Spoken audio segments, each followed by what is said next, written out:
దూరదర్శన్ సప్తగిరి ప్రేక్షకులకు నమస్కారం. బంధాలు అనుబంధాలు కార్యక్రమానికి స్వాగతం. మరి ఇవాల్టి అంశం నేటి సమాజంలో ఒత్తిడిని అధిగమించే మార్గాలు. ఈ రోజుల్లో మనం చూస్తున్నాం, చిన్నపిల్లల దగ్గర నుండి పెద్దవారి వరకు గృహిణీలు, ఉద్యోగస్తులు అందరిలో కూడాను స్ట్రెస్ ఫీల్ అవటాన్ని మనం గమనిస్తున్నాం. మరి ఇనీషియల్ స్టేజ్లోనే ఇది గమనించుకుని తగిన విధంగా బయటపడే మార్గాలు చూడకపోతే ఎక్స్టర్నల్గా బంధాలు బలహీనపడతాయి, ఇంటర్నల్గా ఆరోగ్యం పైన కూడా ప్రభావితం చూపిస్తుంది. మరి ఈ ఒత్తిడిని అధిగమించే మార్గాల గురించి మనకి చిన్న చిన్న టెక్నిక్స్ కానివ్వండి, చేసుకోవాల్సిన ఎక్సర్సైజెస్ కానివ్వండి, సలహాలు సూచనలు ఇవ్వడానికి ఈరోజు స్టూడియోకి విచ్చేశారు డాక్టర్ రామ్ నరేష్ గారు. డాక్టర్ గారు వచ్చేసి గవర్నమెంట్ జనరల్ హాస్పిటల్ విజయవాడలో సైకియాట్రీ డిపార్ట్మెంట్లో అసిస్టెంట్ ప్రొఫెసర్గా చేస్తున్నారు.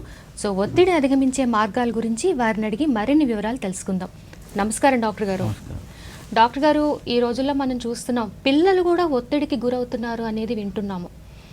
ఇది అసలు మేనేజ్ చేయటం అనేది ఉంటుందా సార్, లేకపోతే దీనికి కూడా ఏదైనా మెడికేషన్ ఉంటుందా సార్? అంటే మనం ముందు అసలు ఒత్తిడి అనే దానికి అర్థం అనేది ఏంటో తెలుసుకుంటే మనం దీన్ని ఎలా చెప్పాలో, ఎలా చూడాలో మనకు ఒక ఐడియా వస్తుంది. ఒత్తిడి అంటే ఏంటంటే మన బాడీ రియాక్ట్ అయ్యే విధానం, ఒక ప్రెషర్కో, ఒక డిమాండ్ ఆఫ్ లైఫ్కో మన బాడీ రియాక్ట్ అయ్యే విధానాన్ని స్ట్రెస్ అని అంటారు, దాన్ని ఒత్తిడి అంటారు. అది ఒత్తిడి రకరకాలుగా ఉంటుంది. అంటే మన బాడీ ఫిజికల్గా రియాక్ట్ అవుతుందా లేకపోతే సైకలాజికల్గా రియాక్ట్ అవుతుందా, ఇట్లా రకరకాలుగా ఉంటాయి. మీరు చిన్నపిల్లల్లో కూడా స్ట్రెస్ ఒత్తిడి ఉంటుందంటే, చిన్నపిల్లలు మనిషి అన్నాక ప్రతి వయసులో కూడా ఒత్తిడి అనేది కామన్గా ఉంటుంది. ఉదాహరణకు చిన్నపిల్లల్లో స్కూల్కి వెళ్ళటానికి తల్లిదండ్రుల నుంచి కాసేపు దూరంగా ఉండటం కూడా ఒక ఒత్తిడిలాగా అనుకునే పిల్లలు ఉంటారు. అలాగే యవ్వనంలోకి వచ్చినప్పుడు చదువులు, ఇప్పుడున్న అకాడమిక్ స్ట్రెస్ వల్ల కానీ, వాళ్ళకున్న హార్మోన్స్ ప్రభావం వాళ్ళ బాడీ మీద ఉండటం వల్ల కూడా వాళ్ళకి ఒత్తిడి వస్తుంది. అలాగే 25 సంవత్సరాలు ఉన్న వాళ్ళకి కెరియర్లో ఇబ్బందులు, లేకపోతే పెళ్లి విషయంలో, ఇలాంటి విషయాల్లో ఒత్తిడి వస్తూ ఉంటుంది. ఒక నార్మల్ అడల్ట్ లైఫ్లో డబ్బుల విషయం కానీ, లేకపోతే ఫ్యామిలీలో మనస్పర్ధల వల్ల కానీ అలాగే ఒత్తిడి ఉంటుంది. అలాగే ఓల్డ్ పీపుల్, ఎల్డర్ పీపుల్ ఇంట్లో ఉంటే పిల్లలేమో వేరే కంట్రీల్లో ఉంటారు, లేకపోతే వేరే చోట జాబ్ చేస్తూ ఉంటారు, వీళ్ళకి హెల్త్ ప్రాబ్లమ్స్ ఉంటాయి, ఎవరు ఉండలేదు అనే అదొక ఒత్తిడి ఉంటుంది. సో ఒత్తిడి అనేది అన్ని మనం లైఫ్లోంచి దూరం చేయలేం. మనకున్న డిమాండ్స్ బట్టి, మన సమాజంలో మనకున్న డిమాండ్స్, అలాగే మన జీవితంలో వచ్చే డిమాండ్స్, మన కోరికలు, వీటి వల్ల ఒత్తిడి అనేది ఆటోమేటిక్గా జనరేట్ అవుతూ ఉంటుంది. దీన్ని ఎలా ఎదుర్కోవాలి అనే దాని మీద మనం కాన్సన్ట్రేట్ చేయడం ఇంపార్టెంట్. Okay sir. అయితే డాక్టర్ గారు, కొంతమంది తరచూ చికాకుగా, అసహనంగా, కోపంగా కూడా ఉంటూ ఉంటారు. ఇక వారి స్వభావమే అంతా అనుకోవాలా, లేకపోతే ఒత్తిడిని వాళ్ళు నిర్వహించలేక వారు ఆ విధంగా ప్రవర్తిస్తున్నారు అనుకోవాలా సార్? అదే నేను చెప్పాను కదా, ఒత్తిడి మన బాడీ ఎలా రియాక్ట్ అవుతుంది, మన మానసికంగా మనం సైకలాజికల్గా ఎలా రియాక్ట్ అవుతాము అనేదాన్ని మనం ఒత్తిడి అనేదాన్ని మనం చూస్తాము. సో ఇప్పుడు అందులో కూడా ఒత్తిడి రకాలుగా ఉంటుంది. అంటే అక్యూట్ స్ట్రెస్ అంటారు, లేకపోతే క్రానిక్ స్ట్రెస్ అంటారు. అక్యూట్ అంటే సడన్గా తీవ్రంగా వస్తుంది కానీ ఎక్కువ కాలం ఉండదు. లైక్ ఎలాగంటే, ఇప్పుడు ఎగ్జామ్కి చదువుతూ ఉంటారు, ఎగ్జామ్ చదువుతున్నప్పుడు, ఎగ్జామ్ కోసం ప్రిపేర్ అవుతున్నప్పుడు ఆ 2-3 రోజులు ఉండేది అక్యూట్ ఒత్తిడి. అలాగే ఒక ప్రజెంటేషన్ ఇవ్వాలి, ఒక సాఫ్ట్వేర్ ఎంప్లాయీ ప్రజెంటేషన్ ఇవ్వాలి వాళ్ళ ఓనర్కి, అప్పుడు ఆ 2-3 రోజులు పడేదాన్ని అక్యూట్ ఒత్తిడి అంటారు. అదే కానీ క్రానిక్ ఒత్తిడి అంటే దీర్ఘకాలికంగా ఒక 3-4 నెలలు, అంటే ఫైనాన్షియల్ ప్రాబ్లమ్స్ నడుస్తూ ఉంటాయి, లేకపోతే ఇంట్లో మనస్పర్ధలు నడుస్తూ ఉంటాయి. ఇలాంటి వాటిల్లో కూడా ఇది క్రానిక్ ఒత్తిడి అనమాట. సో అక్యూట్ ఒత్తిడి వల్ల అన్నిసార్లు ఒత్తిడి అనేది బాడీకి మంచిదా సైకలాజికల్గా మంచిదా కాదు అనటానికి లేదు. ఎందుకంటే ఒక్కొక్కసారి ఒత్తిడి మనని మోటివేట్ చేస్తుంది. ఇప్పుడు ఈ రోజు కల్లా అయిపోవాలి పని అంటే మనం ఒత్తిడిలోని ఎక్కువ పని చేస్తాం. ఇంకొకటి, ఒత్తిడిని తట్టుకోవటం కూడా నేర్చుకుంటాము మనం. సో అన్నిసార్లు దీన్ని యూస్ట్రెస్ అంటారు. డిస్ట్రెస్ అంటే ఏంటంటే, డిస్ట్రెస్ అనే ఒక పదం ఉంది. అంటే ఏంటంటే, ఇప్పుడు ఒత్తిడి ఉంటుంది, ఒత్తిడికి నెగిటివ్గా మనం బాడీ రియాక్ట్ అవుతుంది, అంటే అది డిస్ట్రెస్. సో ఫిజికల్గా ఎలా ఉంటుందంటే క్రానిక్గా ఒత్తిడి ఉంటే హార్ట్ ప్రాబ్లమ్స్ వస్తాయి, బీపీ పెరుగుతుంది, బీపీ వస్తుంది. అలాగే మన ఇమ్యూన్ సిస్టమ్ డౌన్ అవుతుంది. ఇమ్యూన్ సిస్టమ్ డౌన్ అవుతే ఏంటంటే తొందరగా ఇన్ఫెక్షన్స్ వస్తాయి, బాడీ వీక్ అయిపోతూ ఉంటుంది. అలాగే మజిల్స్లో టెన్షన్ ఉంటుంది. మజిల్స్లో టెన్షన్స్ ఎక్కువ అవటం వల్ల తలనొప్పి రావటము, ఫ్రీక్వెంట్గా తలనొప్పులు రావటము, మైగ్రేన్లు రావటము ఇట్లా జరుగుతూ ఉంటుంది. అదే మానసికంగా చూసుకుంటే మానసికంగా ఎలా ఉంటుందంటే ఇలాగ దీర్ఘకాలికంగా ఒత్తిడులు ఉంటే మనిషి ముందు చిరాకు అయిపోతారు. తర్వాత వాళ్ళకి యాంగ్జైటీ, ఆందోళన వస్తూ ఉంటుంది, గుండె దడగా ఉంటుంది, ఒంట్లోంచి వేడి ఆవిర్లు వస్తూ ఉంటాయి, గాలి పీల్చడం కొంచెం ఇబ్బందిగా అనిపిస్తూ ఉంటుంది. ఇది యాంగ్జైటీ లక్షణాలు. అదే కొంతమందికి ఏంటంటే డిప్రెషన్ వస్తుంది, అంటే కుంగుబాటు, అంటే నేను ఎందుకు పనికిరానేమో, నాకెవరూ లేరేమో, నాకు ముందుకు ఆశ లేదు, ఎందుకు బతకటం, చచ్చిపోతే బాగుండు, ఈ ఒత్తిడిని నేను భరించలేకపోతున్నాను, ఇలాగా ఉండేదాన్ని ఇది డిప్రెషన్, కుంగుబాటు వస్తుంది. సో అలాగా అంటే ఒత్తిడి వల్ల ఫిజికల్గా ప్రాబ్లమ్స్ వస్తాయి, మానసికంగా కూడా ప్రాబ్లమ్స్ వస్తాయి. ఈ లెవెల్లో ప్రాబ్లమ్స్ వస్తే ఖచ్చితంగా డాక్టర్ని కలిసి ట్రీట్మెంట్ తీసుకోవాల్సి ఉంటుంది. డాక్టర్ గారు, మీరు ఇప్పుడు ఇందాక అక్యూట్ ఒత్తిడిని అంటున్నారు, అంటే అది ప్రొడక్టివ్గా ఉండటానికి కారణం అవుతుంది అని అంటున్నారు. దీనికి అంటే సర్టెన్ ఏజ్ వాళ్ళకే ఇది వస్తుంది, ఇంకో తర్వాత వాళ్ళకి మీరు చెప్పినట్టు క్రానిక్ ఒత్తిడి వస్తుంది అనేది అని ఉందా సార్? ఏజ్ లిమిటేషన్స్ అని ఉంటాయి? అలా ఏముండదు. అదే ఒత్తిడి దీనివల్ల అక్యూట్గా ఉంటుంది, క్రానిక్గా ఉంటుంది అని కాదు. ఒత్తిడి దేని మనం ఎలాగ తీసుకుంటున్నాం అనే దాన్ని బట్టి ఉంటుంది. కొంతమందికి ఇప్పుడు కొంతమంది బిజినెస్ చేస్తారు, బిజినెస్ అప్పులు తీసుకొనే చేస్తారు, అప్పులు తీసుకొని బాగా మంచిగా బిజినెస్ చేస్తారు, అలా మంచిగా గ్రో అవుతారు. అంటే ఇప్పుడు కొంతమంది కొంచెం అప్పును, ₹1, ₹10 అప్పును కూడా తట్టుకోలేరు. అది మనిషి తీసుకునే విధానం బట్టి ఉంటుంది, అది మనిషి పర్సీవ్ చేయటం బట్టి ఉంటుంది. అది క్రానిక్ ఒత్తిడి వాళ్ళ మీదకి వేసుకుంటున్నారా, లేకపోతే ఒత్తిడిని జయించగలుగుతున్నారా అనేది వాళ్ళ ఇండివిజువల్ కెపాసిటీ బట్టి ఉంటుంది. ఓకే డాక్టర్ గారు, ఇప్పుడు అక్యూట్ స్ట్రెస్ నుంచి క్రానిక్ లెవెల్కి వెళ్తే నెక్స్ట్ లెవెల్ డిప్రెషన్, యాంగ్జైటీ అంటారా సార్? అంటారు. అది మానసికంగా. ఫిజికల్గా హార్ట్ ప్రాబ్లమ్స్ వస్తాయి, బీపీ, ఇమ్యూనిటీ డౌన్ అవటం ఇలాగ జరుగుతూ ఉంటుంది. ఓకే, వీళ్ళు ఈ నెక్స్ట్ లెవెల్ యాంగ్జైటీకి వెళ్ళబోతున్నారు, వీళ్ళని గమనించుకుని మళ్ళీ జాగ్రత్తగా దారిలో పెట్టాలి అనేది ఎలా తెలుస్తుంది సార్? అంటే కుటుంబ సభ్యులతోనే వాళ్ళు ఎక్కువగా ఉంటూ ఉంటారు. అంటే ఇప్పుడు ఒత్తిడి ఉందంటే ఫ్యామిలీలో వాళ్ళు ఎలాగా వాళ్ళ ప్రవర్తనలో ఎలాంటి మార్పులు వస్తున్నాయి అనేది మనకి ఫ్యామిలీ మెంబర్స్కి అర్థమవుతుంది. అంటే ఒత్తిడి రాకముందు మనిషి ఎలా ప్రవర్తిస్తాడో ఫ్యామిలీ మెంబర్స్కి బాగా తెలుసు. పలానా పొద్దున్నే లెగిస్తే ఏం చేస్తాడు, ఎలా మాట్లాడతాడు, ప్రేమను ఎలా వ్యక్తపరుస్తాడు, ఇలా రకరకాలుగా మనిషి పని దగ్గర ఎలాగా ఫీల్ అవుతున్నాడు, ఇవన్నీ కొలీగ్స్ కానీ ఫ్యామిలీ మెంబర్స్ కానీ అర్థమవుతూ ఉంటాయి. కానీ ఒత్తిడిలో ఉన్నవాడికి ఖచ్చితంగా అతను ప్రవర్తించే విధానం తేడా ఖచ్చితంగా వీళ్ళకి తెలుస్తూ ఉంటుంది. అది ఎలా ఉంటుందంటే మోస్ట్ కామన్గా అంతకుముందు బాగా మాట్లాడే అతను చిన్న వాటికి చిరాకు పడటం, ఇరిటబిలిటీ అంటారు, చిన్న వాటికి చిరాకు పడుతూ ఉంటాడు. లేకపోతే విత్డ్రాన్ అంటారు, అంటే ఎవరితో మాట్లాడకుండా ముభావంగా కూర్చుంటూ ఉంటాడు. లేకపోతే ఇంతకుముందు ఏదైనా పని పట్ల చాలా ధ్యాసగా ప్రొడక్టివ్గా ఉండే అతను ధ్యాస, కాన్సన్ట్రేషన్ తగ్గిపోద్ది, అటెన్షన్ తగ్గిపోద్ది. దానివల్ల ప్రొడక్టివిటీ ఇంతకుముందు బాగా అతని వల్ల ఏదైనా మంచి వర్క్ బాగా జరుగుతుందంటే అది కూడా తగ్గిపోద్ది. అలాగే ఫ్యామిలీ విషయానికి వస్తే పిల్లల పట్ల కానీ, వైఫ్ పట్ల కానీ, లేకపోతే హస్బెండ్ పట్ల కానీ చూపించే ప్రేమలో నాణ్యత అలాంటిది తగ్గిపోద్ది. అంటే ఇంట్రెస్ట్ పోద్ది మనిషికి. లేదు అంటే ఆందోళన, చిరాకు పడుతూ ఉంటారు. సో ఇవి కుటుంబ లో ఉండే వాళ్ళకి సాధారణంగా అర్థమవుతాయి, మనిషి ఒత్తిడిలో ఉన్నాడు అంటే ఇలాంటి సమస్యలన్నీ వస్తాయి. ఇంకొంచెం ముందుకెళ్తే అది యాంగ్జైటీ ప్రాబ్లం లాగా, అంటే బాడీలో చేంజెస్ వస్తూ ఉంటాయి. లేకపోతే డిప్రెషన్ అంటే ఆలోచన విధానంలో ఆత్మహత్య లెవెల్కి అతను చెప్తూ ఉంటారు, నాకు ఎందుకు ఇలాగ అవుతుంది, నేను అంటే కొన్ని హింట్స్ ఇస్తూ ఉంటారు ఆత్మహత్య ఆలోచనలు వచ్చేవాళ్ళు. సో అది ఫ్యామిలీ మెంబర్స్కి అర్థమవుతుంది. అది అంటే ఈ మనిషి ఒత్తిడిని తట్టుకోలేక దీర్ఘకాలిక మానసిక సమస్యలకు వెళ్ళిపోతున్నాడు అని అర్థం చేసుకొని ఒక ప్రాపర్ సైకియాట్రిస్ట్ కానీ సైకాలజిస్ట్ దగ్గర ట్రీట్మెంట్ తీసుకోవటం మంచిది. ఓకే డాక్టర్ గారు, అంటే వీళ్ళు ఎక్స్ప్రెసివ్గా ఉండడానికి ఛాన్స్ ఉందా అండి?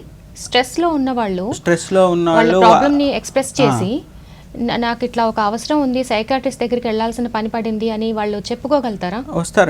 వస్తారు చాలా మంది మాకు వచ్చే పేషెంట్స్ గవర్నమెంట్ హాస్పిటల్ కానీ లేకపోతే ప్రైవేట్లో ఎక్కడైనా చాలా మందికి తెలుస్తుంది, నేను ఇంతకు ముందు పూర్వం ఉన్నట్లుగా నేను నా ఎమోషన్స్ని హ్యాండిల్ చేయలేకపోతున్నాను, వర్క్ దగ్గర నా ప్రొడక్టివిటీ తగ్గుతుంది, అలాగే నా ఫ్యామిలీ పట్ల నా బిహేవియర్ ప్రవర్తనలో తేడాలు గమనిస్తున్నా, నాకు అర్థమవుతున్నాయి, కానీ నేను ఎదుర్కోలేకపోతున్నాను, నాకు ఒత్తిడి దేనివల్ల వస్తుందో అర్థమవుతుంది, నాలో తేడాలు జరుగుతున్నాయని అర్థమవుతుంది, నేను ఎదుర్కోలేకపోతున్నానని వస్తారు.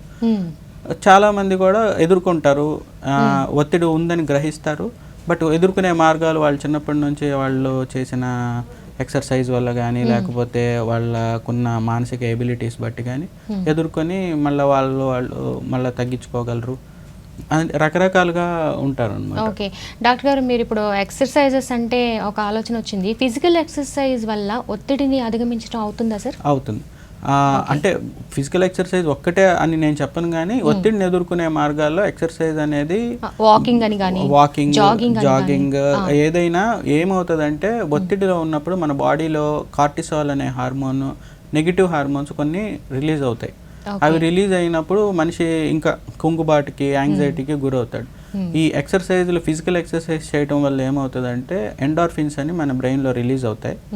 ఆ ఎండార్ఫిన్స్ ఏంటంటే న్యాచురల్ కిల్లింగ్ మెకానిజమ్స్, ఈ ఒత్తిడిని తగ్గించడానికి న్యాచురల్గానే అవి కంబాట్ అవుతాయి. అందుకే ప్రతి ఒక్కళ్ళు ఎక్సర్సైజ్ అనేది లైఫ్లో వాళ్ళ జీవన విధానంలో వాళ్ళు ఎక్సర్సైజ్ అనేది కంపల్సరీగా పెట్టుకుంటే దాదాపు మనం రొటీన్గా ఎదుర్కొనే స్ట్రెస్ నుంచి బయటపడవచ్చు. ఓకే డాక్టర్ గారు, తర్వాత అండి ఈ ఒత్తిడిలో ఉన్న వాళ్ళు ఒక ధోరణితో మాట్లాడటాన్ని గమనిస్తూ ఉంటాము, అలాగే ఎక్కువగా తింటూ ఉంటారు, ఏదో ఒకటి అస్తమానం ఒత్తిడిలో ఉన్న వాళ్ళు తినటం పూర్తిగా మానేస్తారు లేదా ఎక్కువగా అయినా తింటూ ఉంటారు. ట్రీట్మెంట్ పరంగా ఇటువంటి వారిని ఎలా డీల్ చేస్తారు సార్? ఇప్పుడు ఒత్తిడిలో ప్రవర్తనలో తేడాలు వస్తాయి అని ఇందాక నేను చెప్పాను, అది ఎక్స్టెన్షన్ ఇది. అంటే ఎక్కువగా తినటం, లేకపోతే అసలు తినకుండా ఉండటం. ఇంకా కొంతమంది ఏంటంటే ఒత్తిడిని ఎదుర్కోవటానికి సబ్స్టెన్సెస్, మందు తాగుతారు, లేకపోతే గంజాయి వీటికి అలవాటు పడతారు, లేకపోతే సిగరెట్లు వీటిని తింటారు. ఇవన్నీ ఏంటంటే మాల్ అడాప్టివ్ బిహేవియర్స్ అంటారు. అంటే ఒత్తిడిని కరెక్ట్ విధానంలో ఎదుర్కోకపోవటం. అడాప్టివ్ బిహేవియర్స్ అని ఉంటాయి, అంటే ఒక ఎక్సర్సైజ్ చేయటం, నెక్స్ట్ లైఫ్ని ఒక రోజుని కరెక్ట్గా ప్లాన్ చేసుకోవటం, ఒక షెడ్యూల్ చేసుకోవటం, ఈ టైంలో ఈ చేయాలి, ప్లానింగ్ తగ్గట్టు వెళ్ళటం, నెక్స్ట్ డిసిప్లిన్తో ఉండటం, ఫుడ్ కరెక్ట్గా ఎంత తినాలి, ఎలా తినాలి అనేది తెలుసుకోవటం, మాదక ద్రవ్యాలకి, సబ్స్టెన్సెస్కి, ఆల్కహాల్కి వీటికి దూరంగా ఉండటం, అలాగే ఫ్యామిలీతో ఖచ్చితంగా బౌండరీస్ టైమింగ్ పెట్టుకొని ఈ టైంలో నేను ఫ్యామిలీతో గడపాలి అని ఇలాగా ప్లాన్ చేసుకుంటే అది ప్రాపర్ అడాప్టివ్ మెకానిజమ్స్. ఇవన్నీ ఏంటంటే మాల్ అడాప్టివ్ బిహేవియర్స్. ఇవి వస్తారు. ఇది కూడా ఒక రకమైన ఇంకా బిహేవియర్స్ ఎక్కువ అయ్యి మాల్ అడాప్టివ్ బిహేవియర్స్ ఎక్కువ అవుతే అవి కూడా పెద్ద మానసిక సమస్యలు అవుతాయి. అలా కూడా ప్రజెంట్ అయ్యే వాళ్ళు ఉంటారు ఖచ్చితంగా. ఓకే, తర్వాత డాక్టర్ గారు, బీపీకి ఈ ఒత్తిడికి దగ్గర సంబంధం ఏదైనా ఉందంటారా? ఉంది. అదే క్రానిక్గా ఒత్తిడి, దీర్ఘకాలికంగా ఒత్తిడిలో ఉన్నవాళ్ళు, ఫైనాన్షియల్ ప్రాబ్లమ్స్, ఇప్పుడు ఒకసారి ఫైనాన్షియల్ ఒక 5-6 లక్షల డెప్ట్ అప్పులు ఉన్నవాళ్ళు తీర్చడానికి ఇబ్బందులు పడటము, లేకపోతే ఇంకా అంతకంటే ఎక్కువ ఉన్న వాళ్ళ కెపాసిటీకి ఎక్కువగా ఉన్నా, లేకపోతే ఏదన్నా క్రానిక్ హెల్త్ లైక్ క్యాన్సర్ ఇట్లాంటివి ఇంట్లో ఫ్యామిలీ మెంబర్స్కి ఎవరైనా ఉన్నా, అలాగే ఇంట్లో వైఫ్తో కానీ స్పౌస్తో వచ్చే డిస్టర్బెన్సెస్, మానసిక స్పర్ధలు, అభిప్రాయ భేదాలు ఇవన్నీ దీర్ఘకాలికంగా జరుగుతున్నప్పుడు బాడీ ఎక్కువగా కార్టిసాల్ని రిలీజ్ చేస్తూ ఉంటుంది. ఇలా ఈ క్రానిక్గా రిలీజ్ అవుతున్న ఒత్తిడి హార్మోన్స్ని మనం కరెక్ట్గా ముందే ఎదుర్కోవటానికి మనకు తెలియకపోతే గుండె ఎక్కువగా కొట్టుకుంటుంది, బీపీ వస్తుంది, హార్ట్ ప్రాబ్లమ్స్ వస్తాయి, స్ట్రోక్స్ వస్తాయి, అంటే మనిషి డేంజర్ అయ్యే పరిస్థితులు కూడా వస్తాయి. ఇది పిల్లల్లో కూడా ఇలా జరగడానికి అవకాశం ఉందంటారా సార్? పిల్లల్లో బీపీ పెరుగుతుంది ఆ లెవెల్కి ఉండదు. వాళ్ళు ప్రజెంట్ చేసే వాళ్ళు అంటే ఖచ్చితంగా ఉంటుంది, కానీ మనకి బీపీతో రారు. కానీ టెంపర్ ట్రాంట్రమ్స్ అంటారు, అంటే మాట వినకపోవటం, లేకపోతే స్కూల్కి వెళ్ళే పిల్లలు స్కూల్కి వెళ్ళకుండా ఉండటం, ట్రూయాన్సీ అంటారు, వెళ్తున్నట్టు వెళ్ళి వేరే చోటకి వెళ్ళిపోవటం, లేకపోతే కరెక్ట్గా స్కూల్కి వెళ్ళే టైంలో వాళ్ళకి ఏదో ఒక ఫిజికల్ ప్రాబ్లంతో ప్రజెంట్ చేసి వాళ్ళని స్కూల్కి వెళ్ళకుండా మానేస్తారు, దాన్ని స్కూల్ రెఫ్యూజల్ అంటారు. లేకపోతే వేరే ఫ్రెండ్స్తో కలిసి మాదక ద్రవ్యాలకు అలవాటు పడటం. సో ఇవన్నీ మాల్ అడాప్టివ్ బిహేవియర్స్ ఒత్తిడి వల్లే జరుగుతాయి. ఇది రకరకాలుగా ఉంటుంది, అంటే ఆందోళన వస్తేనేమో స్కూల్ రెఫ్యూజల్, లేదు కోపం చిరాకులో మాదక ద్రవ్యాలకు అలవాటు పడటం, లేకపోతే ట్రూయాన్సీ, స్కూల్ ఎగ్గొట్టేసి బయట తిరగటం, ఇట్లా రకరకాలుగా ప్రజెంట్ చేస్తాం. ఇది ఈ మాల్ అడాప్టివ్ బిహేవియర్ ఏ ఏజ్ వరకు చూస్తూ ఉంటారు సార్? మాల్ అడాప్టివ్ బిహేవియర్ అనేది చిన్నపిల్లల నుంచి పెద్దోళ్ళ దాకా ఉంటుంది. అంటే ఎక్కడికక్కడ మనం కాన్షియస్గా ఉండాలి, ఈ విధానంలో వెళ్ళకూడదు, ఈ విధానంలో వెళ్ళాలి. అది చిన్నపిల్లల నుంచి పేరెంట్స్ పిల్లలకి బోధించడం కంటే కూడా వాళ్ళ పేరెంట్స్ వాళ్ళు ఒత్తిడిని ఎలా ఎదుర్కొంటున్నారు అనేది చూసి పిల్లలు నేర్చుకుంటారు. అరుస్తున్నారా ఇంట్లో, పేరెంట్స్ అరుస్తున్నారా, తిడుతున్నారా, తిట్టుకుంటున్నారా, కొట్టుకుంటున్నారా అనే దాన్ని బట్టి పిల్లలు కూడా చూస్తారు. లేకపోతే ఇంట్లో వాళ్ళు మందు తాగుతున్నారు అంటే ఓకే, ఒత్తిడిని ఎదుర్కోవటానికి వీళ్ళు కూడా అలాంటి వాటికి. అదే ఇంట్లో వాళ్ళు మంచిగా ప్రేమగా మాట్లాడుకోవటం, క్వాలిటీ టైం స్పెండ్ చేయటం, లేకపోతే అప్పుడప్పుడు బయటికి వెళ్ళి పిక్నిక్లకి వాటికి వెళ్ళటం, రోజు ఎక్సర్సైజ్ చేయటం, డిసిప్లైన్డ్గా ఉండటం, ఇవి చూస్తే పిల్లలు కూడా ఓకే మా ఇంట్లో వాళ్ళు ఇట్లాగా ఎదుర్కొంటున్నారు కాబట్టి నాకు ఇదొక మార్గం. లేకపోతే ఆధ్యాత్మికత, ఇంట్లో ఆధ్యాత్మికత కానీ దేవుణ్ణి రోజు పూజలు చేయటము, ఇట్లాంటివి ఎదుర్కొంటే ఓకే ఇలా ఎదుర్కొంటారు కాబట్టి వాళ్ళు నేర్చుకుంటారు. ఓకే. తర్వాత డాక్టర్ గారు, ఇప్పుడు మిగతా అనారోగ్యాలతో బాధపడేవారు, హార్ట్ కానివ్వండి, కిడ్నీ కానివ్వండి, ఇటువంటి వాటితో బాధపడేవారు అనారోగ్య కారణం వల్ల కూడా మానసికంగా ఒత్తిడికి గురయ్యే అవకాశం ఉందంటారా? ఉంది, ఖచ్చితంగా ఉంది. అంటే ఒత్తిడి వల్ల అనారోగ్యం వస్తుంది అని ఒకటి, కానీ అనారోగ్యం వల్ల కూడా ఒత్తిడి వస్తుంది. అనారోగ్యం వల్ల ఒత్తిడి ఖచ్చితంగా చాలా మంది వస్తూ ఉంటారు. అది మేము కన్సల్టేషన్ లైజన్ సైకియాట్రీ అంటారు. అంటే వేరే డిపార్ట్మెంట్స్ వాళ్ళు ఇతను కొంచెం దిగులుగా ఉన్నారు, లేకపోతే ఈయన కొంచెం ఆందోళనగా ఉన్నారు అంటే క్యాన్సర్ ఉన్న పేషెంట్స్ కానీ, దీర్ఘకాలిక డయాలసిస్ మీద ఉన్న పేషెంట్స్ కానీ, లేకపోతే డయాబెటిక్ డిస్ట్రెస్ అంటే దీర్ఘకాలికంగా డయాబెటీస్ ఉండి దానివల్ల కానీ, అది కెమికల్ లెవెల్లో కూడా జరుగుతూ ఉంటుంది. ప్లస్ వీళ్ళు రియాక్ట్ అయిన విధానం, ఇప్పుడు క్యాన్సర్ ఉంది, క్యాన్సర్లో ఉండే సైటోకైన్స్ వల్ల డిప్రెషన్ వస్తుంది అనేది, లేకపోతే యాంగ్జైటీ వస్తుంది, అది బయలాజికల్గా. అది కాకుండా వీళ్ళు రియాక్ట్ అయ్యే విధానం వల్ల కూడా వస్తుంది. వచ్చినప్పుడు సైకియాట్రిస్ట్ని సంప్రదిస్తే ఖచ్చితంగా దానికి కావాల్సిన మందులు, దానికి కావాల్సిన కౌన్సిలింగ్, ఎలా ఎదుర్కోవాలి, ధైర్యంగా ఎలా ఉండాలి అనేది కూడా ఖచ్చితంగా చెప్తారు. బంధాలు అనుబంధాలు కార్యక్రమాన్ని చూస్తున్నారు. చిన్న విరామం తీసుకుందాం. నాట్య సుమాంజలి కార్యక్రమానికి స్వాగతం. భరత మహానుభుని బ్రహ్మదేవుల ద్వారా తెలుసుకున్నటువంటి భరత శాస్త్ర నాట్య శాస్త్రాన్ని యాజ్ ఇట్ ఈజ్గా చక్కగా ప్రదర్శించేటువంటి పద్ధతే కూచిపూడి పద్ధతి.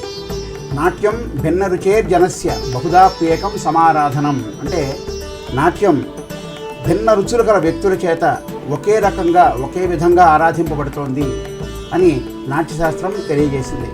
శరీర యొక్క మనం కదలికని అభినయము అంటారు. ఇది యజుర్వేదం నుండి తీసుకొనబడిందండి. సుఖము దుఃఖము రెండు కలిసి ఉంటుంది. ఆ సుఖ దుఃఖాలని మనం అంగాది అభినయంతో అంగములతో అభినయిస్తే, అంటే ఆంగిక అభినయంగాను వాచిక అభినయంగాను ఆహార్యం సాత్విక అభినయంతో వాటిని అభినయిస్తే అది నాట్యం అవుతుందని చెప్పి భరతమని తెలియజేశారు నాట్యశాస్త్రంలో. నాట్య సుమాంజలి ఫోన్ ఇన్ లైవ్ కార్యక్రమం ప్రతి మొదటి బుధవారం మరియు మూడో బుధవారం మధ్యాహ్నం 3 గంటలకు మీ దూరదర్శన్ సప్తగిరిలో. నాట్య సుమాంజలి తప్పక వీక్షించండి. విరామానంతరం తిరిగి స్వాగతం. డాక్టర్ గారు, ఇన్ జనరల్ వీళ్ళని ఎలా హ్యాండిల్ చేస్తారు? అంటే ఏదైనా మోటివేషన్ క్లాసెస్ కానీ ఏదైనా కౌన్సిలింగ్ సెషన్స్ ద్వారానా, లేకపోతే ఓరల్ మెడికేషన్ అట్లాంటిది ఏమైనా ఉంటుందా సార్? అది జబ్బు తీవ్రతను బట్టి అన్నీ కలిపే ఉంటాయి. అంటే మనకి ఎలాగంటే బయో సైకో సోషల్ మోడల్ అనేది మనం ఇప్పుడు ఎవిడెన్స్ బేస్డ్గా ప్రాక్టీస్ చేస్తున్నాం. అది ఎలా అంటే బయోలాజికల్, అంటే ఒక వ్యక్తి ఒక సమస్య వచ్చిందంటే దానికి బయోలాజికల్గా కింద అండర్ పిన్నింగ్స్ ఏమున్నాయి, సైకలాజికల్గా ఎలా ఉంది, ఎన్విరాన్మెంటల్గా ఎలా ఉంది, ఇవన్నీ 3 రకాలుగా చూసి మనం బయోలాజికల్గా అంటే మందులు ఇవ్వటం, ఎక్సర్సైజ్ చేయమంటాం ఫిజికల్గా, సైకలాజికల్గా అంటే మైండ్ సెట్ని ఎలా మార్చుకోవాలి, ఈ పర్టిక్యులర్ సమస్యకి ఈ పర్టిక్యులర్ విధానంతో మనం మైండ్ సెట్ ఉంచాలి, ఇలా ఉంచుకుంటే మనకి ఒత్తిడి దూరంగా ఉంటుంది అనేది. నెక్స్ట్ ఎన్విరాన్మెంట్లో మన చుట్టూ ఉండే మనుషులు కానీ మన చుట్టూ ఉండే పరిసరాలను ఎలా మార్చుకోవాలి మనకి తగ్గట్టుగా, అంటే మనం ఒత్తిడికి దూరంగా, అంటే ఒక ప్రాణాయామం చేయటము, లేకపోతే ఒక యోగా నేర్చుకోవటము, లేకపోతే చుట్టూ కొంచెం సోషల్ రిలేషన్స్, సోషల్ నెట్వర్క్ మంచిగా మనకి నచ్చిన వాళ్ళు, మనని ప్రేమించే వాళ్ళు చుట్టూ ఉండటము, అలాగే సబ్స్టెన్సెస్కి దూరంగా ఉండటము, పొల్యూషన్కి దూరంగా ఉండి, ఈ ట్రెక్కింగ్ అని, తర్వాత మెడిటేషన్ అని, లేకపోతే ఏదైనా ఒక గ్రీనరీలో అలా ఆహ్లాదంగా వెళ్ళటం, ఇటువంటివి ఏమైనా సహాయకారి అవుతాయంటారు? ఖచ్చితంగా ఏ ఎక్సర్సైజ్ అనేది ఎలాగ చేసినా ఇబ్బంది లేదు. బాడీకి కావాల్సింది కాస్త అదే కొంచెం అలసిపోయినట్లుగా ఉంటే బాడీలో మనకి హార్మోన్స్ రిలీజ్ అవ్వాలి, ఎండార్ఫిన్స్ రిలీజ్ అవ్వాలి. ఎండార్ఫిన్స్ రిలీజ్ అవడానికి మనం ట్రెక్కింగ్ చేసినా పర్లేదు, సైక్లింగ్ చేసినా పర్లేదు, జాగింగ్ చేసినా పర్లేదు, ఏదైనా పర్లేదు, లేకపోతే ఏదో ఒక గేమ్ ఆడండి, ఏదైనా పర్లేదు, కానీ ఏదో రకంగా ఫిజికల్గా కొంత ఎక్సర్సైజ్ అనేది ఇంపార్టెంట్. అలాగే ప్రాణాయామ లేకపోతే బ్రీతింగ్ ఎక్సర్సైజెస్, అదేంటంటే స్లో బ్రీతింగ్ అనమాట. బ్రీతింగ్ ఇన్స్పిరేషన్ అంటే గాలి పీల్చుకునేది స్లోగా చేయాలి, వదలటం స్లోగా చేయాలి. అలాగా చేస్తూ ఉంటే యాంగ్జైటీ దూరం అవుతావు. ప్రాణాయామ చేసినా లేకపోతే బ్రీతింగ్ ఎక్సర్సైజ్ అయినా అదే కాన్సెప్ట్, బ్రీతింగ్ మీద. నెక్స్ట్ మెడిటేషన్ చేస్తే ఏమవుతుందంటే మీరు ధ్యానం అంటారు. అదేంటంటే మనకు వచ్చే ఆలోచనలన్నిటినీ ఫ్లో అవనివ్వాలి కొన్ని రోజులు. అది ఫ్లో అవుతాయి, మనమేమో అదుపులో తీసుకురావడానికి ట్రై చేయం, కానీ అది వాటిని గమనిస్తూ ఉంటాం. అలా కొన్ని రోజులకి ఏంటంటే ఒక తెలియని లోపల వేరే డైమెన్షన్ ఓపెన్ అవుతుంది. అలాగ ధ్యానం చేస్తే అది కూడా ఒత్తిడిని చాలా దూరం చేస్తూ ఉంటుంది. ఓకే డాక్టర్ గారు. సార్, తర్వాత అండి, ముఖ్యంగా ఆడవారు చాలా సెన్సిటివ్గా ఉంటారు, ప్రతి చిన్న విషయానికి కూడా ఒత్తిడికి లోనవుతూ ఉంటారు. అసలు స్ట్రెస్ అంటేనే ఆడవాళ్ళు ఎక్కువగా అది ఫీల్ అవుతారు అనేది ఒక పేరు కూడా ఉంది బయట. అయితే ఇటువంటి వారు దీన్ని స్ట్రెస్ అని కానీ ఇది ఎక్స్టర్నల్గా ఇంటర్నల్గా ఇంపాక్ట్ ఉంటుందని కానీ గమనించరు, అంత త్వరగా సైకాట్రిస్ట్ని కన్సల్ట్ అవ్వరు సార్. సో వీరు కూడా డైట్ పరంగా ఏదైనా మార్పులు చేసుకునో, లేకపోతే వీరికి బెటర్గా అధిగమించడానికి సలహానో ఏదైనా చెప్పండి డాక్టర్ గారు. ఖచ్చితంగా మన సమాజంలో ఎక్కడైనా సమాజంలో ఆడవాళ్ళకు ఉండే డిమాండ్స్ వేరుంటాయి. అంటే వాళ్ళు పిల్లల్ని కనటం కానీ, ఇంట్లో పనులన్నీ చేయాల్సి రావటం కానీ, లేకపోతే పిల్లల రేరింగ్ కానీ, వాళ్ళ చదువులు కానీ, అట్ ది సేమ్ టైమ్ ఇంటి బాధ్యతలను మేనేజ్ చేయడానికి రకరకాలుగా. సో ఇవన్నీ వీళ్ళకి ఉంటాయి. వీటన్నిటి మధ్యలో ఏంటంటే వాళ్ళు ఒత్తిడికి గురయ్యే అవకాశం ఉంది. వర్కింగ్ ఉమెన్ అయితే వాళ్ళు ఇంకా బయట పనులు చూసుకుంటా అట్ ది సేమ్ టైం ఫ్యామిలీని కూడా చూసుకోవాల్సిన బాధ్యతలు ఉంటాయి. అదే హౌస్ వైఫ్స్ అయితే వాళ్ళు ఎటు సంపాదించరు కాబట్టి వాళ్ళని చాలా కుటుంబాల్లో నేను ఇది గమనిస్తున్నా, వాళ్ళ నీడ్స్ని వాళ్ళకు ఉన్న మెడికల్ నీడ్స్ని అంతగా పట్టించుకోరు. సో ఒత్తిడి తీవ్రం అయినాక అది ఏదో పెద్ద సమస్య అయ్యాక కానీ వాళ్ళు మామూలుగానే చూపించుకోరు. వీళ్ళకైనా నేను చెప్పేది ఏంటంటే, ఇంకొకటి ఏంటంటే అందరూ పెట్టేసినాక అందరూ తినేసినాక మిగిలింది ఏదో తినటం అనేది చాలామంది ఆడవాళ్ళని నేను చూస్తూ ఉంటాను. అలా కాకుండా ఒక ఇల్లు బాగుండాలి, ఒక ఆడవాళ్ళు అంటే ఒక అడ్మినిస్ట్రేటర్స్ ఇంట్లో. సో వాళ్ళు బాగుంటేనే ఇల్లు బాగుంటుంది అనేది ముందు వాళ్ళు గ్రహించాలి. సో వాళ్ళు ఆరోగ్యవంతమైన ఫుడ్ ఖచ్చితంగా డ్రై ఫ్రూట్స్ ఉండాలి వాళ్ళ డైట్లో, ప్రోటీన్స్ ఉండాలి, పప్పు లేకపోతే లీన్ మీట్ తినొచ్చు, నెక్స్ట్ వెజిటేబుల్స్ తినాలి విటమిన్స్ మినరల్స్ కోసం, ఫ్రూట్స్ తినాలి. ఇంకొకటి ఏంటంటే ఖచ్చితంగా వాళ్ళు పొద్దున్నే లేచి ఎక్సర్సైజ్ చేయాలి. ఇంటి పనులు ఒకటే కాదు, ఒక హాఫ్ అన్ అవర్ అన్నా వాకింగ్ ఎక్సర్సైజ్ చేయాలి. నెక్స్ట్ వాళ్ళు ప్రాణాయామం నేర్చుకోవాలి, ధ్యానం చేయటం నేర్చుకోవాలి. ఒక గంట వాళ్ళ కోసం వాళ్ళు కేటాయించుకోవాలి. అంటే డాక్టర్ గారు ఇక్కడ చాలా మంది అనుకుంటారు, సార్ ఇంటి పనులే మేము చాలా చేసేస్తున్నాం కాబట్టి ఇంతకంటే ఎక్సర్సైజ్ వేరే ఏముంటుంది అని భావిస్తారు. అది సరిపోతుందంటారా? అది సరిపోదు. నేను అదే చెప్తున్నా, దానికి ప్రాపర్ ఎక్సర్సైజ్కి తేడా ఉంది. ఖచ్చితంగా ఎక్సర్సైజ్ అంటే ఏంటంటే ఒక సర్టెన్ ఇంత పాయింట్ ఆఫ్ టైంలో మన హార్ట్ బీట్ కొంత ఎక్కువగా కొట్టుకోవటం, దానివల్ల ఏమవుతుందంటే కొంత బాడీకి అలసట అనేది వస్తేనే మనకి బ్రెయిన్లో హార్మోన్స్ రిలీజ్ అవుతాయి. అది కాక ఇంకోటి నేను ఎక్స్ట్రాగా చెప్పింది ఏంటంటే ఖచ్చితంగా ప్రాణాయామము ధ్యానము చేయాలని చెప్తున్నా. అవి మామూలు ఇంటి పనుల్లో అవ్వదు. ఇవి ఏంటంటే రిలాక్స్ బాడీని మైండ్ని రిలాక్స్ చేసే పద్ధతులు. ఖచ్చితంగా మీరు ఒక గంట మీకు ఎవరు ఆడవాళ్ళైనా మగవాళ్ళైనా ఒక గంట మీకోసం మీరు కేటాయించుకోండి లైఫ్లో. అది లాంగ్ రన్లో చాలా బెనిఫిషియల్గా ఉంటుంది ఫ్యామిలీకి, ఇండివిజువల్గా కూడా. తర్వాత డాక్టర్ గారు ముఖ్యంగా యంగ్స్టర్స్ అండి, ఇవాళ అన్ని చదువులు అన్ని రకాల జాబ్స్ కూడా చాలా స్ట్రెస్తో కూడుకున్నవి అయి ఉంటున్నాయి.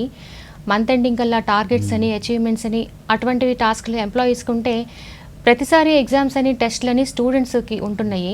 ఎస్పెషల్లీ అడాలసెంట్ ఏజ్ నుంచి ఉన్న యూత్, మరి దేశానికి బ్యాక్ బోన్ లాంటి వాళ్ళు సార్. వాళ్ళు ఈ స్ట్రెస్ని తట్టుకోలేక, ఇంట్లో చెప్పుకోలేక, ఇందాక మీరు చెప్పినట్టు రకరకాల అడిక్షన్స్లో పడిపోతూ ఉంటారు.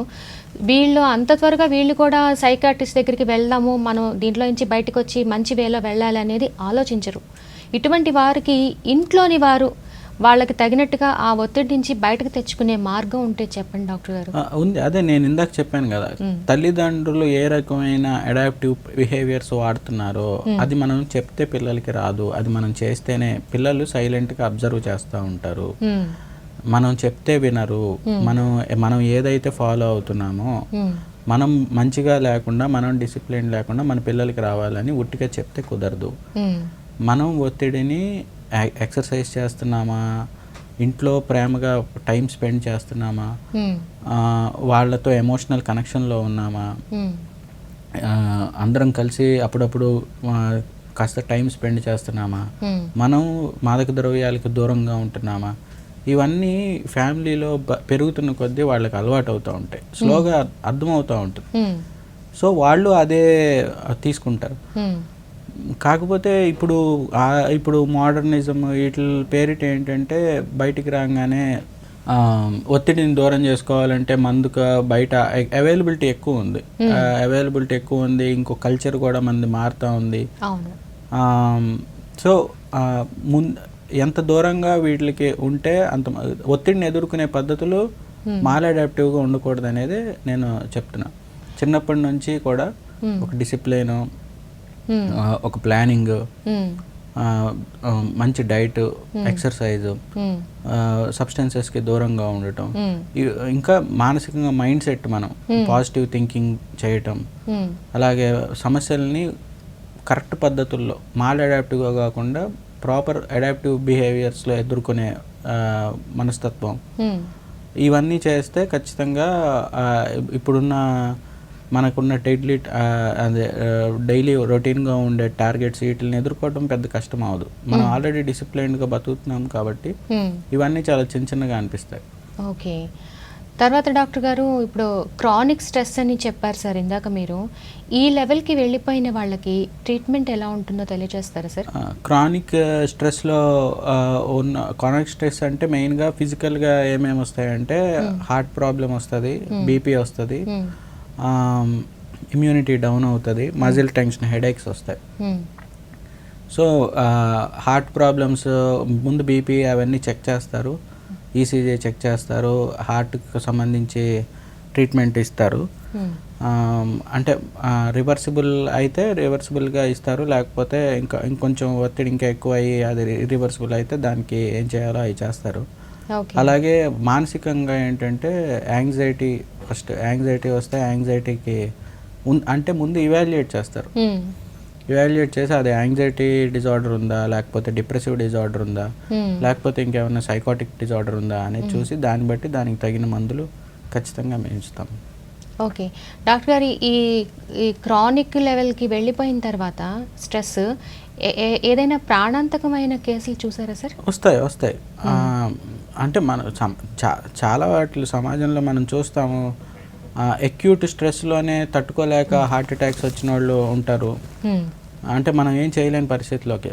అదే క్రానిక్గా కూడా ఇప్పుడు ఈ యాంగ్జైటీ, క్రానిక్ డిప్రెషన్ ఉన్నోళ్ళు అది గమనించక అది పెద్దగా ప్రాణాంతకం అయ్యే సమస్యల్లో, అంటే హార్ట్ కార్డియాలజీ హాస్పిటల్స్లో న్యూరాలజీ హాస్పిటల్స్లో, ఎమర్జెన్సీ హాస్పిటల్స్లో ల్యాండ్ అవుతారు. అంటే కారణం ఏముండదు, జస్ట్ ఒత్తిడి వల్లే వాళ్ళకి అంత దూరం వచ్చి అది ఫిజికల్ ప్రాబ్లం లాగా అవుతుంది. లేకపోతే డిప్రెషన్ బాగా సివియర్ అయితే సూసైడ్ వస్తుంది, సూసైడల్ థాట్స్ వస్తాయి. సో సూసైడ్ చేసుకొని అదొక ఎమర్జెన్సీ లాగా ప్రాణాంతకంగా జరుగుతూ ఉంటుంది. చిరాకు ఎక్కువై ఒక్కొక్కసారి వేరే వాళ్ళని చంపేయటం, ఇవన్నీ ఎమర్జెన్సీస్.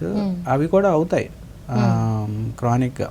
ముందే మనం ఎవరికి వాళ్ళు ఇప్పుడు ఈ అవేర్నెస్ ప్రోగ్రామ్స్ వీటిలో కమ్యూనిటీ లెవెల్లో మనం అవేర్నెస్ క్రియేట్ చేస్తే ఎవరికి వాళ్ళకి మనం ఒత్తిడిలో ఉంటే ఇది దూరం ఇంకా పెరుగుతున్న కొద్దీ తీవ్రం అవుతుంది. కాబట్టి ముందే మనం చెక్ చేయించుకొని ప్రాపర్ హెల్ప్ తీసుకోవటం మంచిది.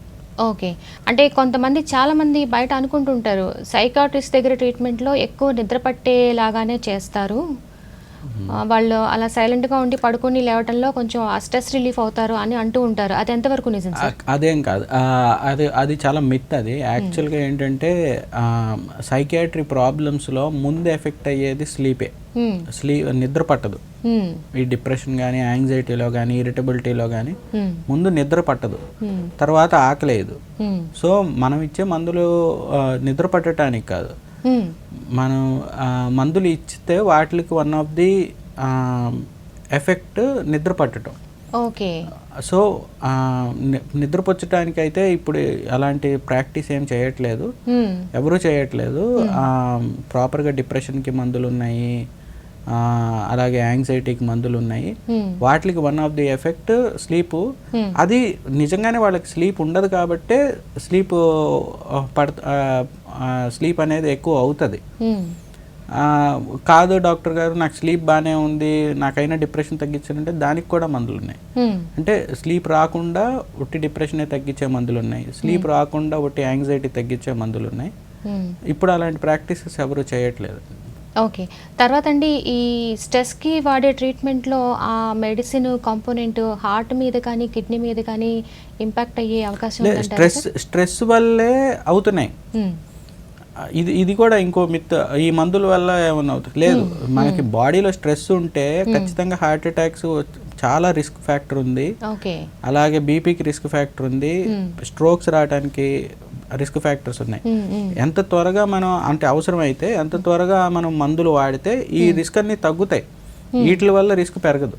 బీపీ పెరిగితే ఖచ్చితంగా హార్ట్ ప్రాబ్లం వస్తుంది, బ్రెయిన్కి వెళ్తే స్ట్రోక్ వస్తుంది, హెమరేజ్ వస్తాయి. సో ఇవన్నీ ఒక లింక్. మనం ఒత్తిడిని ముందే తగ్గించడానికి మందులు ఇస్తే ఇవన్నీ రాకుండా మనం ప్రివెంట్ చేస్తున్నాం, అంతేగాని మందుల వల్ల అలా రావు. ఓకే. సో అయితే బ్రెయిన్ హ్యామరేజ్ అయినా జరగచ్చు అంటారు ఒత్తిడి వల్ల, హార్ట్ మీద పడచ్చు అంటారు. జరగచ్చు.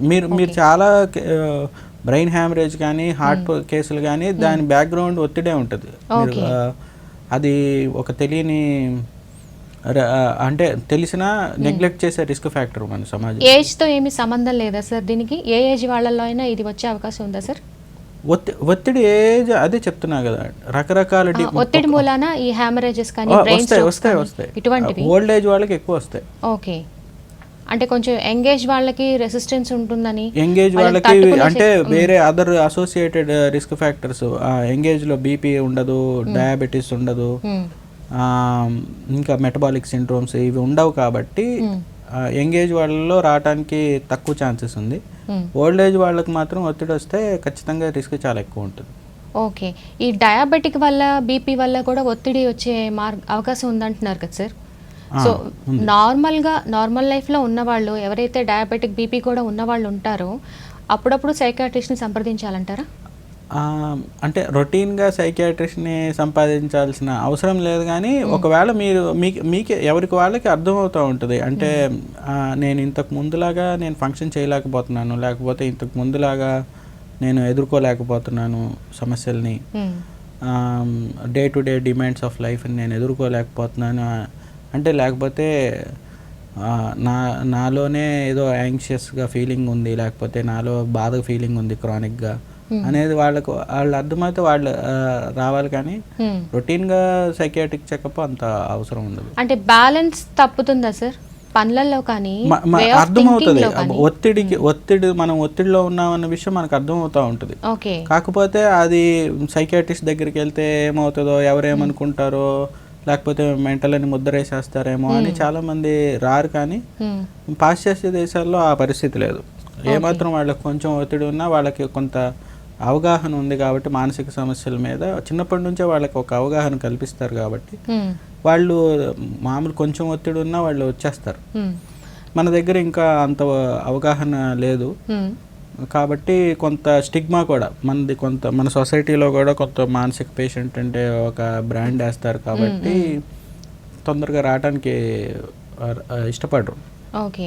బట్ చాలా మార్పు వచ్చింది లాస్ట్ 20 సంవత్సరాలు 30 సంవత్సరాల్లో.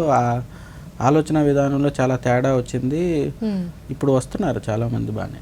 ఓకే, తర్వాత డాక్టర్ గారు ఈ ముందర అసలు టెన్షన్తో స్టార్ట్ అవుతుంది సార్, అది నెమ్మదిగా ఒక స్ట్రెస్ లాగా అవుతుంది. అదే గమనించుకోకుండా ఉంటే కాళ్ళు చేతులు చల్లబడినట్లు ఉండడం, ప్రతిదానికి భయపడటం, చీకటి చూస్తే భయమని, మేడపై నుంచి చూస్తే భయమని, ఇటువంటివి కూడా స్ట్రెస్లో భాగం అంటారా? ఇది మీరు చెప్పినవన్నీ ఆందోళన, జనరలైజ్డ్ యాంగ్జైటీ డిజార్డర్, ఆందోళన వ్యాధి, రకరకాల ఫోబియాస్, ఆందోళన వ్యాధి లక్షణాలు. వీటికి స్టార్టింగ్ పాయింట్ స్ట్రెస్ ఉంటుంది, ఒత్తిడి నుంచే ఇలాంటిది ఒకటి రావచ్చు. ఒక్కొక్కసారి ఒత్తిడి లేకపోయినా ఫ్యామిలీలో ఇలాగా ఎదుర్కొనే అడాప్టివ్ బిహేవియర్స్ వాళ్ళ ఫ్యామిలీలో ఉంటే వస్తాయి, జీన్స్లో కూడా ఉంటే వస్తాయి. ఒకవేళ అలాంటి తప్పదు మందులు వాడాల్సి వస్తే మందులు వాడతాం. ఓకే డాక్టర్ గారు, స్ట్రెస్ కూడా జీన్స్ని బట్టి వచ్చే ఛాన్స్ ఉందంటారా? స్ట్రెస్ అనేది జెనెటిక్గా రాదు. స్ట్రెస్ అనేది ఎన్విరాన్మెంటల్, ఒత్తిడి అనేది మన డిమాండ్స్ ఆఫ్ లైఫ్ నుంచి వస్తాయి. ఎదుర్కొనే విధానంలోనే జీన్స్లో తేడా ఉంటుంది. జీన్స్లో తేడా ఎదుర్కొనే విధానంలో ఉంటుంది. స్టిమ్యులస్ ప్రిపేర్డ్నెస్ అంటారు. అంటే ఇప్పుడు తెలియకుండానే పాముని చూస్తే మనకి భయం వేస్తుంది, మనకి ఎవరు చెప్పరు. అంటే ఆల్రెడీ మన ఎప్పటి నుంచో ఎవల్యూషనరీగా మన కొన్ని తరాల నుంచి మన పాము అంటే భయం అనేది మన ఇంగ్రెయిన్డ్గా వచ్చింది. మనం అలా రియాక్ట్ అవుతాం. అలాగే కొన్ని ఫ్యామిలీస్ ఏంటంటే ఒత్తిడిని తట్టుకోగలవు, కొన్ని ఫ్యామిలీస్ ఒత్తిడిని తట్టుకోలేవు. అది జీన్స్ బట్టి వాళ్ళు ఎదుర్కొనే విధానం బట్టి ఉంటుంది. బట్ నేర్చుకోవచ్చు కూడా.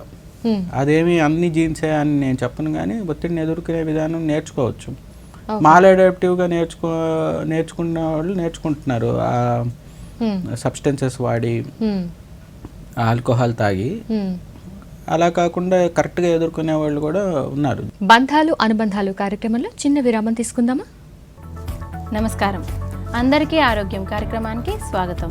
సీజనల్ ఫీవర్స్ అని అంటే మనం కామన్గా చూసుకుంటే ఎక్కువగా వచ్చేవి స్పెసిఫిక్ జ్వరాలు.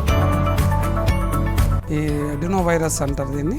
ఈ వైరస్ వలన మనకి కళ్ళ వ్యాధి వస్తుంది. కళ్ళకు కలిగిన వ్యాధి ఒక వ్యక్తి నుంచి మరొక వ్యక్తికి. వీనస్ బ్లడ్ అంటాం, అంటే మన చెడు రక్తం, బాడీలో ఉన్న చెడు రక్తం హార్ట్కి తీసుకెళ్లేదాన్ని మన వీనస్ సిస్టమ్ అంటాం. హార్ట్ నుంచి మజిల్స్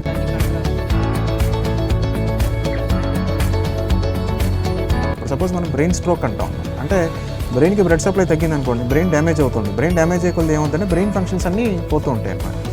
సో బ్రెయిన్ ఫంక్షన్స్ అన్నీ పోయే కొద్ది ఏమవుతుందంటే బ్రెయిన్లో మనకి యూజువల్గా ఫంక్షన్స్ చూసినట్లయితే ప్లాన్. అందరికీ ఆరోగ్యం ప్రతి గురువారం మధ్యాహ్నం 3 గంటల నుండి 4 గంటల వరకు మీ సప్తగిరి ఛానల్లో మరియు డిడి సప్తగిరి యూట్యూబ్ ఛానల్లో ప్రసారమవుతుంది. అందరికీ ఆరోగ్యం.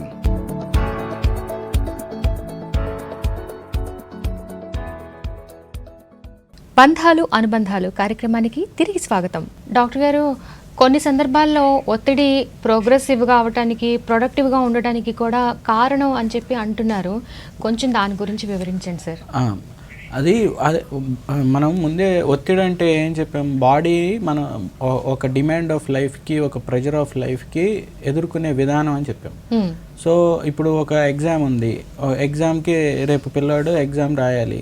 సో రేపు ఎగ్జామ్ ఉంది, బాగా రాయాలి, బాగా చదవాలని బాగా చదివి రాస్తే అది అతని జీవితాన్ని ఒక నెక్స్ట్ స్టెప్కి తీసుకెళ్తుంది.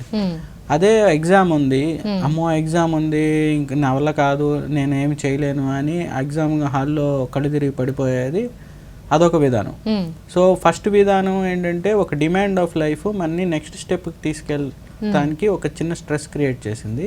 అది మనం క్లియర్ కట్గా మంచిగా ఎదుర్కొన్నాము, అది మన పైకి తీసుకెళ్ళింది. దాన్ని యూ స్ట్రెస్ అంటారు. ఒక డిమాండ్ ఆఫ్ లైఫ్కి ఎదుర్కొనే విధానంలో తేడా వచ్చింది, అతను ముందుకు వెళ్ళలేకపోయాడు, అది డిస్ట్రెస్గా ఫీల్ అవుతున్నాడు. సో మనం ఎదుర్కొనే విధానం మార్చుకుంటే ఒకే సిచ్యువేషన్, ఒకే డిమాండ్ ఆఫ్ లైఫ్, ఇద్దరు రకరకాలుగా రియాక్ట్ అవుతూ ఉంటారు. సో అన్నిసార్లు స్ట్రెస్ అనేది నెగిటివ్గా కాదు, కొన్నిసార్లు మనకి పాజిటివ్ చేస్తుంది, మనం ఎదుర్కోవడం రాకపోతే అది నెగిటివ్ అవుతూ ఉంటుంది. Okay, same situation, same stress పాజిటివ్గా తీసుకుంటే ప్రోగ్రెసివ్లోకి వెళ్తారు, నెగిటివ్గా తీసుకుంటే అది ఖచ్చితంగా మన బాడీని, మన లైఫ్ని, మన ఆరోగ్యాన్ని, మానసిక హెల్త్ని అన్నిటిని ఎఫెక్ట్ చేస్తుంది. సో మనం రియాక్ట్ అయ్యే విధానమే ఇక్కడ ఇంపార్టెంట్. ఓకే, ఈ విషయంలో చాలా మందికి బ్యాలెన్సింగ్ అంత అవగాహన ఉండదు డాక్టర్ గారు. పిల్లలకు కానీ పెద్దవాళ్ళకి కానీ కూడా ఈ ఒత్తిడి విషయంలో వచ్చే సిచ్యువేషన్ బట్టి బ్యాలెన్స్ చేసుకుని ముందుకెళ్ళాలి అనే ధోరణి చాలా మందికి ఆ బ్యాలెన్సింగ్ ఉండదు. అదే నేను అది మనం పేరెంట్స్గా ఒక ఫ్యామిలీ అనే ఒక సొసైటీలో ఫ్యామిలీ అనేది ఒక యూనిట్. అంటే వైఫ్ అండ్ హస్బెండ్ అనేది పిల్లలకి చిన్నప్పటి నుంచి నేర్పించాల్సిన ఇవి. మనం మామూలుగా నేను చాలామంది చూస్తున్నాను, ఇప్పుడు ఏదన్నా చిన్నప్పుడు తినకపోతేనే ఎమ్మటే మొబైల్ ఇచ్చేస్తున్నారు. అలా కాకుండా చిన్నప్పటి నుంచే వాళ్ళని ఒక ఎక్సర్సైజ్కి అలవాటు చేయటం, లేకపోతే ఒక పాజిటివ్ దృక్పథం నేర్పించటం, సోషల్ కమ్యూనికేషన్ కరెక్ట్గా ఫ్యామిలీ మెంబర్స్తో నేర్పించటం, లేకపోతే ఒత్తిడిని ఎదుర్కొనే విధానం. అలా కాదురా, ఇలాగ వచ్చినప్పుడు నువ్వు ఇలాగా అధిగమించాలి, ప్రాబ్లమ్ని ఇలా సాల్వ్ చేసుకోవచ్చు, ఇలాంటి అవకాశం ఉంది. ఒక ఎమోషనల్ బాండింగ్, ఒక ఎమోషనల్ కనెక్టివిటీ, అది పాజిటివ్గా ఉన్న ఫ్యామిలీస్ సర్వైవ్ అవుతున్నాయి. లేదు వాళ్ళే ఒత్తిడికి, మాదక ద్రవ్యాలకు అలవాటు పడి, చిరాకు కోపం ఇంట్లో పిల్లలకి చూపించి వాళ్ళు తిట్టుకొని వచ్చి నువ్వు బాగా చదువుకొని అని, ఇవన్నీ అయ్యేటట్లు కాదు. అది మనం ఎలా ఎదుర్కొంటున్నామో పిల్లలు మనని చూసి నేర్చుకుంటారు. మనం కరెక్ట్గా నేర్చుకుంటే వాళ్ళకి చిన్నప్పటి నుంచే ఇవన్నీ నేర్పించాలి. మ్యాక్సిమం ఇప్పుడు ఇంకోటి అడిక్షన్స్, ఫోన్ అడిక్షన్స్ ఇస్తున్నారు. అదే డాక్టర్ గారు, ఇప్పుడు ప్రతిదానికి పిల్లలకు కూడా ఫోన్ ఇచ్చేస్తున్నారు. వీళ్ళ ప్రపంచంలో వీళ్ళు ఉంటున్నారు, వాళ్ళ ప్రపంచంలో వాళ్ళు ఉంటున్నారు. ఎక్కువసేపు అదే పనిగా ఫోన్ చూస్తూ ఉండటం కూడా స్ట్రెస్ కి కారణం అంటున్నారు, నిజమేనా? అవును, అది ఎందుకంటే పిల్లలది మానసికంగా ఎదిగేది ఫిజికల్గా 1 to 7 years ఆఫ్ లైఫ్ అని ఎదిగితే 7 to 14 years ఆఫ్ లైఫ్ మనం కాగ్నిటివ్ పరంగా అంటే తెలివి పరంగా ఎదిగే brain. Next 14 to 21 years of life ఎమోషనల్గా ఎదిగే ఏజ్ అనమాట. వీళ్ళు ఏంటంటే ఈ 7 సంవత్సరాల లోపు అప్పుడు మానసికంగా ఎదగాల్సిన కాగ్నిటివ్ పరంగా ఎదగాల్సిన పిల్లలకి ఈ వీడియో గేమ్స్, ఫోన్స్ ఇవన్నిటికి అలవాటు చేస్తే ఏమవుతుందంటే బ్రెయిన్ ఆలోచించే కెపాసిటీ పోద్ది. ఈ ఫోన్లో ఈ చూస్తూ ఉంటే బ్రెయిన్లో కెమికల్స్ మారిపోతాయి. కెమికల్స్ డోపమిన్ అని ఒక అంటే కొంచెం స్ట్రెస్ కారణమయ్యే హార్మోన్స్ రిలీజ్ అవుతాయి. అది బ్రెయిన్ మెకానిజంని, బ్రెయిన్ ఆలోచన విధానాన్ని మార్చేస్తుంది. సో మ్యాక్సిమం వీటికి దూరంగా ఉంచి ఎక్సర్సైజ్, సోషల్ కమ్యూనికేషన్కి, పుస్తకాలు చదవటం మీద, మానసిక ఒత్తిడిని జయించే విధానాలు, ఇవన్నీ చిన్నప్పుడు స్కూల్లో నుంచి ఫ్యామిలీ పరంగా, సొసైటీ పరంగా అవేర్నెస్ ఇవన్నీ క్రియేట్ చేస్తే మంచిగా ఎదుర్కొంటారు అనేది. ఓకే, తర్వాత డాక్టర్ గారు లాస్ట్ పాయింట్ సార్, ఇప్పుడు అల్సర్స్ ఎక్కువగా ఫామ్ అయ్యే ఫుడ్ తీసుకున్నా కూడా ఈ ఎక్కువ మసాలా ఐటమ్స్, ఎక్కువ అల్సర్ కలిగించేవి, కారం, ఉప్పు, పులుపు ఎక్కువ ఉండేవి తీసుకున్నా కూడా కార్టిసాల్ అలాంటివి రిలీజ్ అయ్యి డిప్రెషన్, అదే ఒత్తిడికి రావడానికి కారణం అవుతుంది అంటారు. ఖచ్చితంగా అండి. ఇది మామూలుగా అంటే ఓల్డ్గా సేయింగ్ అని చెప్తున్నాను కాకపోయినా, ఎప్పుడైనా ఇంట్లో ఫుడ్, ఇంట్లో వాళ్ళు వండిన దానికి, ఇంట్లో వాళ్ళు ప్రేమతో వండిన ఫుడ్తో ఏది కంపారిజన్ ఉండదు. బయట తినే వాటిల్లో ఆర్టిఫిషియల్ స్వీట్నెస్ వేస్తారు, స్పైసెస్ వేస్తారు, స్పైసెస్ తేడాగా ఉంటాయి, కుకింగ్ ప్యాటర్న్స్ డిఫరెంట్గా ఉంటాయి. మన ఇంట్లో అవన్నీ ఉండవు. అండ్ ఆన్ టాప్ ఆఫ్ దిట్ కొంచెం పిల్లలు బాగా తినాలన్న ప్రేమ ఇవన్నీ ఉంటాయి. అదొక బాండింగ్ క్రియేట్ చేస్తుంది. బయట ఫుడ్స్ ఎప్పుడైనా అంత మంచిది కాదు, అది హెల్త్కి మంచిది కాదు, సైకలాజికల్గా కూడా మంచిది కాదు. ఇంకోటి, చిన్నపిల్లలకి బయట కేక్స్, ఈ non veg items, pizzas, burgers, వాటిల్లో యాడ్ చేసే స్వీట్నర్స్ వల్ల ADHD వచ్చే అవకాశం ఉంది. చాలా మందికి తెలియదు డాక్టర్ గారు ఈ విషయం. అంటే ఎంత ఎక్కువగా మనం సాధ్యమైనంత వరకు ఇంట్లోనే పిల్లలకి మంచి ఫుడ్, మన సాంప్రదాయ ఫుడ్స్ పెట్టడం మంచిదని క్లియర్గా చెప్పగలను. ఈ బయట మ్యాక్సిమం అవాయిడ్ చేయండి. ఇంకా తప్పదు అనుకుంటే ఎప్పుడైనా ఒకసారి తప్ప, అవి ఎక్కువ తింటే మాత్రం ఖచ్చితంగా వాళ్ళ బ్రెయిన్ ఎఫెక్ట్ అవుద్ది, వాళ్ళ ఫిజికల్ హెల్త్ కూడా ఎఫెక్ట్ అవుతుంది. అండ్ డాక్టర్ గారు, చాలా సందర్భాల్లో ఎక్కువ ఒత్తిడి అనిపించినప్పుడు నంబర్స్ లెక్క వేయమని, లేకపోతే బ్రీత్ ఇన్ బ్రీత్ అవుట్ స్లోగా చేయమని అంటారు. ఇది సహాయకారి అవుతుందండి? ఖచ్చితంగా సహాయకారి అవుతుంది. ఇది అదే ఒత్తిడి ఎక్కువ ఉన్నప్పుడు మోస్ట్లీ ఎలా చెప్తామంటే, ఒత్తిడిలో ఉన్నవాళ్ళు ముందు వెళ్ళి సిగరెట్ తాగుదాము, లేకపోతే ముందు మందు తాగుదాం అని అలాగా అనిపిస్తున్నప్పుడు నెంబర్స్ లెక్క పెడితే కొంత డిలే చేస్తే, ఈ లోపు మనకి ముందు మన మైండ్ ఎప్పుడైనా ముందు ఎమోషన్ థింగ్స్ వాటికి అట్రాక్ట్ అవుద్ది, తర్వాత ఆలోచన వస్తుంది. సో మనం ఆ ఎమోషనల్గా అక్కడికి వెళ్ళి ముందు మనం వాటిని తగ్గించుకోవాలని వెళ్తాం కంటే 1-2 నెంబర్స్ లెక్క పెడితే 10 లెక్క పెట్టే లోపు ఈ లోపు మన ఆలోచన వచ్చేస్తుంది. ఓకే, ఇప్పుడు అవసరమా, ఇది మనకు మంచిదా కాదా అనేది సెకండ్ ఆలోచన వస్తుంది. ముందు కోరిక వస్తుంది, తర్వాత ఆలోచన వస్తుంది. సో ఆ టైం మనం గ్యాప్ వస్తుంది అనమాట దీనివల్ల. ఓకే డాక్టర్ గారు, last point, take home message sir. ఈ ఒత్తిడిని అధిగమించడానికి పిల్లలకి, స్టూడెంట్స్కి, గృహిణులకి, ఎంప్లాయీస్కి, పెద్దవారికి మీరు సూచించే మార్గాలు చెప్పండి సార్. ఒత్తిడి అనేది మనం అవాయిడ్ చేయలేము. మన జీవన విధానంలో కానీ మన పూర్వీకులైనా ఎవరికైనా మనం ఒత్తిడి అనేది మనం అవాయిడ్ చేయలేము. కానీ ఒత్తిడిని ఎదుర్కొనే విధానాలు మాత్రం మనం మార్చుకోవచ్చు. దానికి మైండ్ సెట్ పరంగా మనం ఫస్ట్ పాజిటివ్ థింకింగ్ ఉండాలి. 2 ఎమోషనల్ రెగ్యులేషన్, ఎమోషన్స్ని రెగ్యులేట్ చేసే ప్రాపర్గా మనం రెగ్యులేట్ చేసుకునే విధానాన్ని మనం అవలంబించుకోవాలి. 3 మోటివేషన్ ఉండాలి లైఫ్లో. బాగా ఇంకా మంచిగా నెక్స్ట్ లెవెల్కి వెళ్ళాలనే మోటివేషన్ ఉండాలి. ప్యూరిటీ ఆఫ్ ఇంటెన్షన్ ఉండాలి. అంటే చేస్తున్న పని మనం శ్రద్ధగా చేస్తున్నామా, అది 10 మందికి మంచి అవునా కాదా అనేది చూసుకొని చేయాలి. కాన్స్టెంట్ అప్డేషన్ ఆఫ్ నాలెడ్జ్ని ఎప్పటికప్పుడు ఇంప్రూవ్ చేసుకుంటూ ఉండండి, డిసిప్లిన్తో ఉండండి, ప్రాబ్లమ్స్ని ఏ రోజుకి ఆ రోజు సాల్వ్ చేసుకునే విధానం, ప్లానింగ్ ప్రాపర్గా చేయాలి, ఇవన్నీ చేయాలి. అది కాక లైఫ్ స్టైల్లో ఏంటంటే ఖచ్చితంగా మీరు ఒక హెల్తీ లైఫ్ స్టైల్, మంచి డైట్ తినండి, బయట డైట్ తినొద్దు, ఇంట్లో డైటే వెజిటేబుల్స్ ఎక్కువ ఉండి ప్రోటీన్స్ ఉండే ఫుడ్ తినండి, ఫ్రూట్స్ తినండి, కార్బోహైడ్రేట్స్ కొంచెం తగ్గించండి, ఎక్సర్సైజ్ చేయండి. దాంతోపాటు ఫ్యామిలీతో ఖచ్చితంగా మీకు ఎన్ని వర్క్ ఎంత ప్రెజర్స్ ఉన్నా ఖచ్చితంగా ఫ్యామిలీ పిల్లలతో రోజు 1 గంట సేపు గడపండి, వాళ్ళ ఆలోచనలు తెలుసుకోండి, వాళ్ళతో ఒక ఎమోషనల్ కనెక్ట్లో ఉండండి. అప్పుడు మీరు మాదక ద్రవ్యాలకు కానీ లేకపోతే ఇంకా వేరే చెడు వ్యసనాలతో స్ట్రెస్ని తట్టుకుందామని మాత్రం ఆలోచించకండి. ప్రాపర్గా చేస్తే మీకు అది ఫ్యామిలీ పరంగా కానీ మీరు సొసైటీకి పరంగా కానీ మీ పర్సనల్ లెవెల్లో కూడా మీరు హ్యాపీగా ఉంటారు.